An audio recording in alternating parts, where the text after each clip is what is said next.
Hello dear students, कैसे हो आप सभी।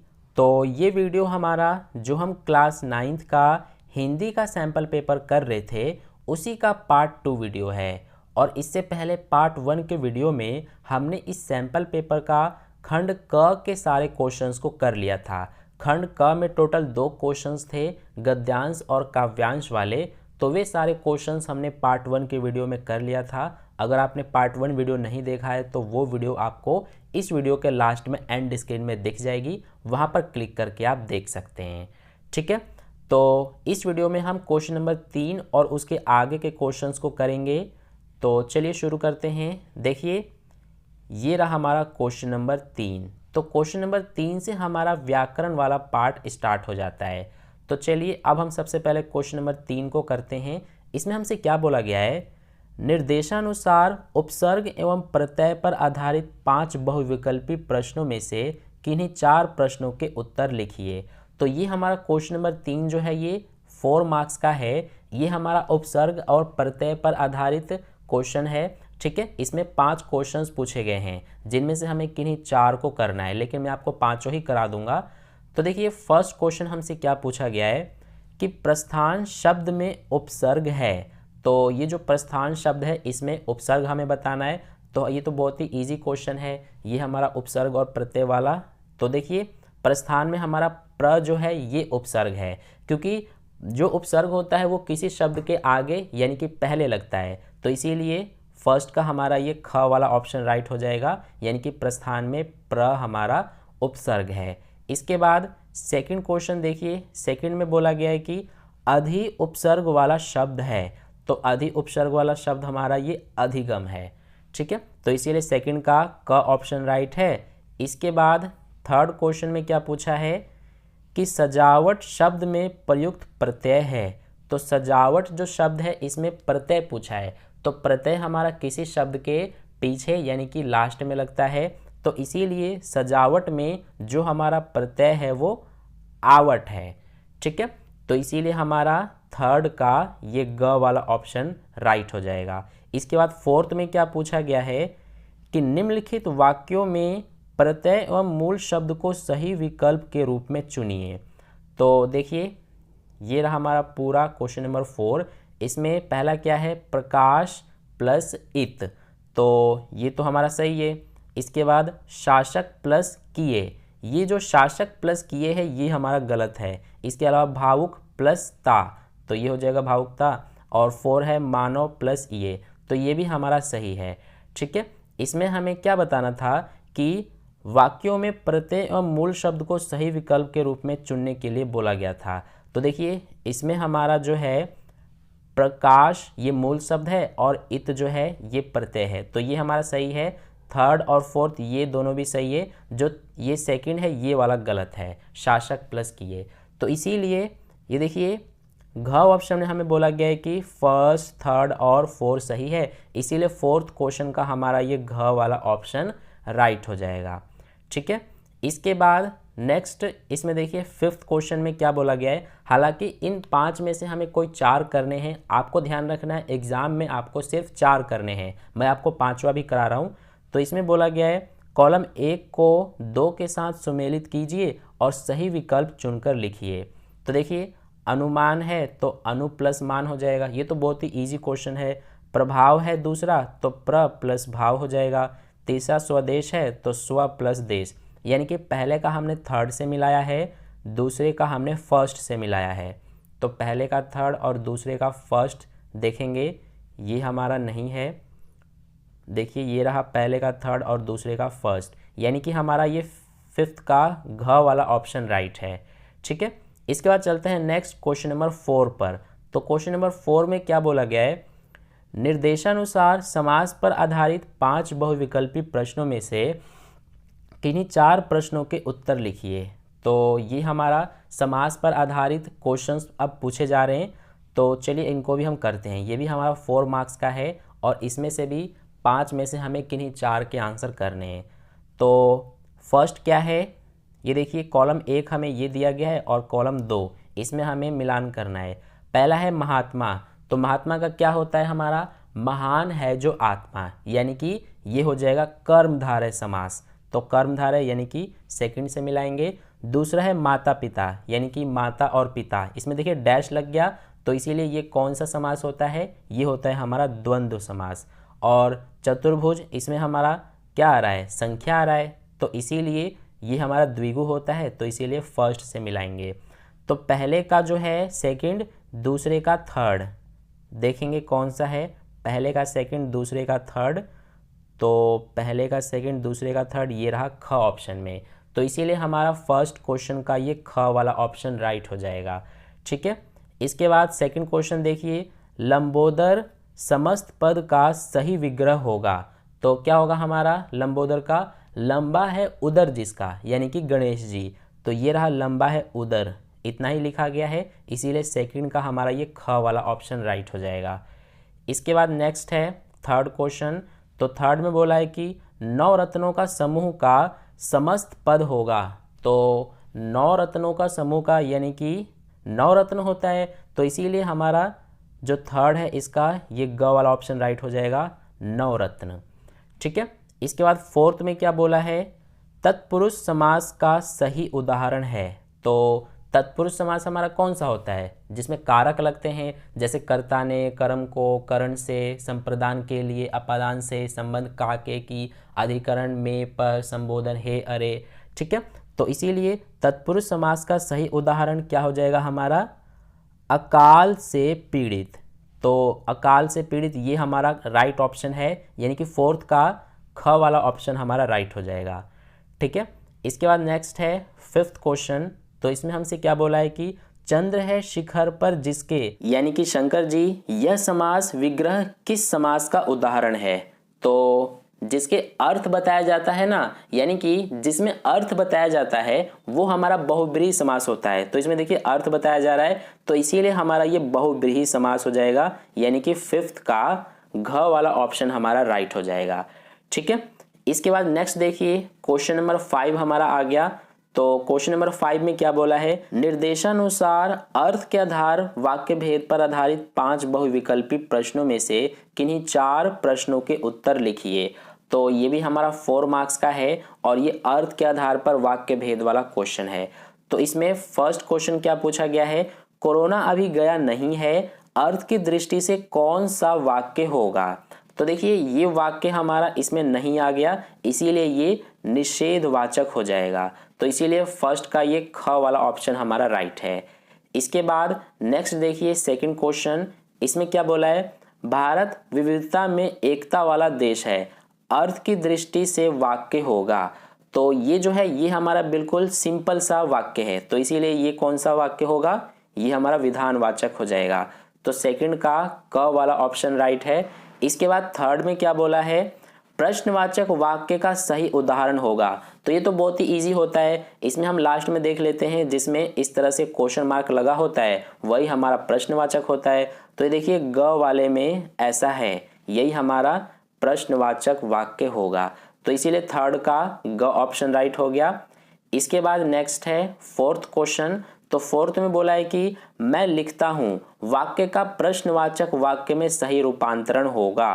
तो इसका हमारा जब इसको हम प्रश्नवाचक में बदलेंगे तो ये हमारा हो जाएगा क्या मैं लिखता हूँ। तो इसीलिए फोर्थ का ग ऑप्शन हमारा राइट है। और नेक्स्ट फिफ्थ क्वेश्चन में क्या बोला है, आज्ञावाचक वाक्य का सही उदाहरण होगा। तो आज्ञावाचक का कौन सा सही उदाहरण हो जाएगा, तुम खेलने जाओ। ठीक है, तो इसीलिए हमारा फिफ्थ का ये क वाला ऑप्शन राइट हो जाएगा। इसके बाद नेक्स्ट क्वेश्चन पर चलते हैं। तो नेक्स्ट हमारा क्वेश्चन नंबर 6 है। इसमें क्या बोला है, निर्देशानुसार अलंकार पर आधारित 5 बहुविकल्पी प्रश्नों में से किन्हीं 4 प्रश्नों के उत्तर लिखिए। तो ये हमारा अलंकार पर आधारित क्वेश्चन है, ये भी 4 मार्क्स का है और इसमें भी हमें किन्हीं 5 में से 4 के आंसर करने हैं। तो देखिए फर्स्ट क्या है कि निम्नलिखित पंक्तियों में से रूपक अलंकार पहचानिए। तो रूपक अलंकार कौन सा होता है, जिसमें उपमेय में उपमान का आरोप होता है। तो इसीलिए इसमें हमारा देखिए ये रहा आए महंत वसंत, तो ये हमारा जो है फर्स्ट का घ वाला ऑप्शन राइट हो जाएगा। ठीक है, इसके बाद नेक्स्ट है सेकंड क्वेश्चन। सेकंड में क्या बोला है, यमक अलंकार का सही उदाहरण है। तो यमक अलंकार में क्या होता है कि एक शब्द जो है वो बार बार आता है, लेकिन उनके जो अर्थ होते हैं, उनके जो मीनिंग होता है वो अलग अलग होता है। तो इसीलिए इसमें हमारा ये देखिए, काली घटा का घमंड घटा, यानी कि घटा घटा दो बार आ गया और दोनों का मीनिंग अलग अलग है। तो इसीलिए सेकंड का हमारा ये घ वाला ऑप्शन जो है राइट है। ठीक है, इसके बाद नेक्स्ट है थर्ड क्वेश्चन। तो थर्ड क्वेश्चन में क्या बोला है, निम्नलिखित में उपमा अलंकार होगा। तो उपमा अलंकार पहचानने का आसान सा तरीका होता है, जिसमें हमारा सा, से, सी, समान इस तरह से आ जाए, वो हमारा उपमा अलंकार होता है। तो देखिए, मसक समान रूप कपि धरही, तो इसमें ये समान आ गया, इसीलिए इसमें हमारा उपमा अलंकार है, यानी कि थर्ड का ख वाला ऑप्शन हमारा राइट है। इसके बाद नेक्स्ट है फोर्थ क्वेश्चन। तो फोर्थ में बोला है उत्प्रेक्षा अलंकार का सही उदाहरण है। तो उत्प्रेक्षा अलंकार में क्या होता है, जिसमें मानो, मनु, जानो, जनु ये सब आ जाए, वही हमारा उत्प्रेक्षा अलंकार होता है। तो ऐसा हमारा इस सेकंड वाले वाक्य में है। देखिए यहाँ पर मनु आ गया, इसीलिए यही हमारा राइट ऑप्शन हो जाएगा ख। ठीक है, इसके बाद नेक्स्ट है फिफ्थ में क्या बोला है कि जहां पर दो शब्द आए और दोनों का अर्थ अलग अलग हो, वहां शब्द के एक से अधिक आवृत्ति हो, वहां कौन सा अलंकार होगा। तो हमें पता है वहां जो है यमक अलंकार होगा, अभी हमने ऊपर भी किया था। तो इसीलिए फिफ्थ का हमारा ये क वाला ऑप्शन राइट हो जाएगा। इसके बाद नेक्स्ट हमारा क्वेश्चन नंबर 7 जो है, यहाँ से आपका जो बुक है, तो बुक के क्वेश्चंस स्टार्ट हो जाते हैं। देखिए लिखा हुआ है पाठ्य पुस्तक। ठीक है, तो सबसे पहले ये जो पूरा आप देख रहे हैं गद्यांश, ये आपकी बुक से लिया गया है। तो सबसे पहले आपको इस गद्यांश को पहले ध्यान से पढ़ना है और इसके बेस पे क्वेश्चंस पूछे गए हैं। ये देखिए फर्स्ट क्वेश्चन क्या पूछा है कि गद्यांश के अनुसार जूता हमेशा किससे कीमती रहा है। तो जब आप गद्यांश को पढ़ेंगे तो आपको इसका आंसर मिलेगा टोपी से। तो इसीलिए फर्स्ट का हमारा ये ख वाला ऑप्शन राइट हो जाएगा। इसके बाद नेक्स्ट है सेकंड क्वेश्चन। तो सेकंड में क्या बोला है, लेखक के अनुसार एक जूते पर कितनी टोपियां न्यौछावर होती हैं।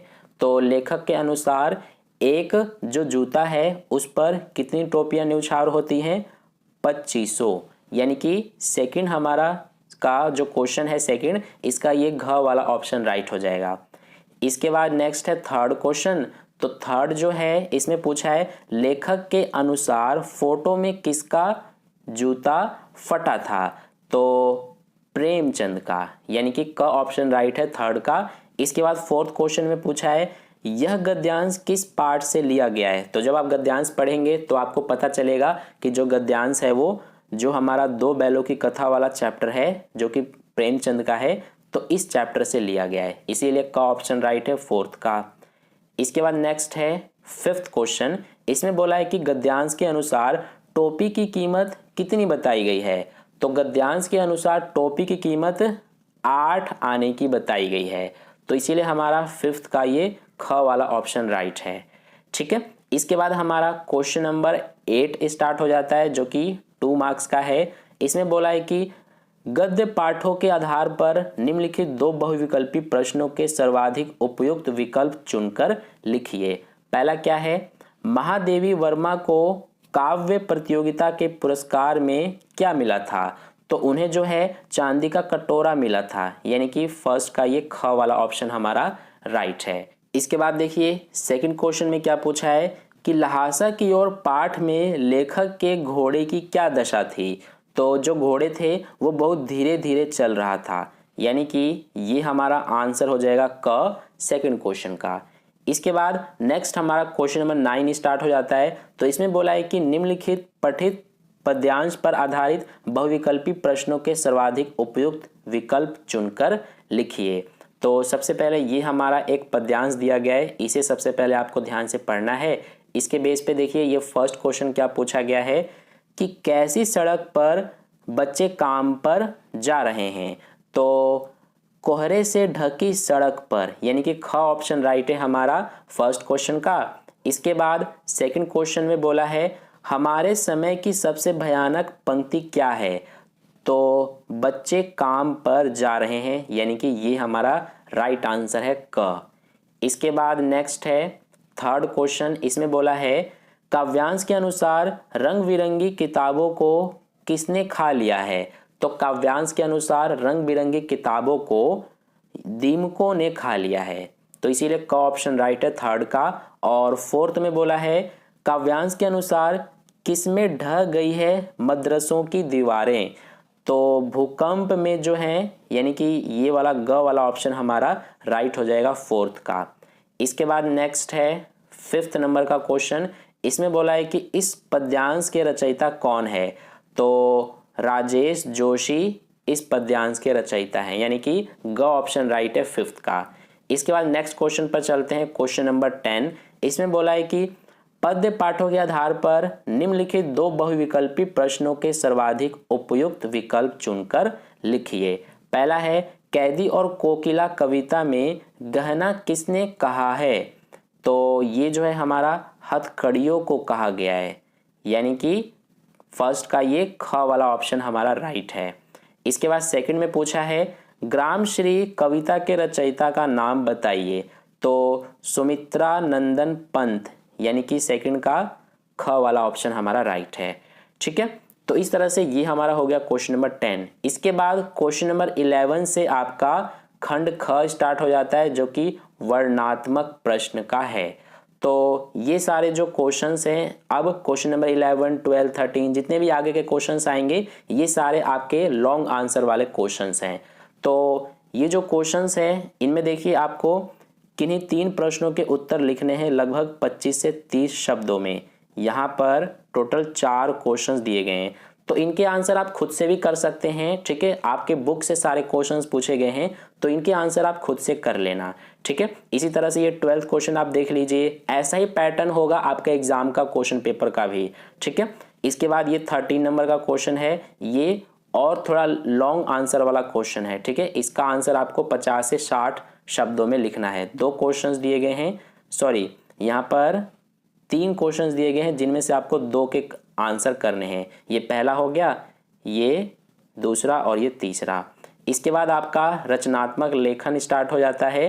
तो इसमें जो है ये देखिए क्वेश्चन नंबर 14, ये आपका जो अनुच्छेद लेखन होता है वो वाला क्वेश्चन है। तो आपको ये या ये इसमें से किसी एक पर अनुच्छेद लिखना होगा। ठीक है, इसके बाद 15 नंबर का क्वेश्चन ये आप देख सकते हैं, इसमें आपको पत्र लिखने के लिए आएगा। ठीक है, इसी तरह से नेक्स्ट आप देख सकते हैं, ये रहा हमारा क्वेश्चन नंबर 16 और ये रहा क्वेश्चन नंबर 17। तो ये पूरा आपका सैंपल पेपर है, इसका पैटर्न मैंने आपको बता दिया। इस तरह से टोटल 17 क्वेश्चन है, यानी कि आपके एग्जाम के क्वेश्चन पेपर में भी टोटल 17 क्वेश्चन ही आएंगे। ठीक है, तो आई होप आपको सैंपल पेपर अच्छे से समझ में आ गया है। तो अगर आपको वीडियो अच्छा लगा है तो वीडियो को एक लाइक ज़रूर कर देना और अपने दोस्तों के साथ भी ज़रूर शेयर कर देना, ताकि उन्हें भी इससे बेनिफिट मिले। और अगर आपने अभी तक चैनल को सब्सक्राइब नहीं किया है तो चैनल को सब्सक्राइब करके साइड में जो बेल आइकन आता है उस पर ऑल पे क्लिक कर लेना, ताकि नेक्स्ट वीडियो जैसे ही अपलोड की जाए उसका नोटिफिकेशन सबसे पहले आप तक पहुंच जाए। तो फिर मिलते हैं नेक्स्ट वीडियो में। धन्यवाद।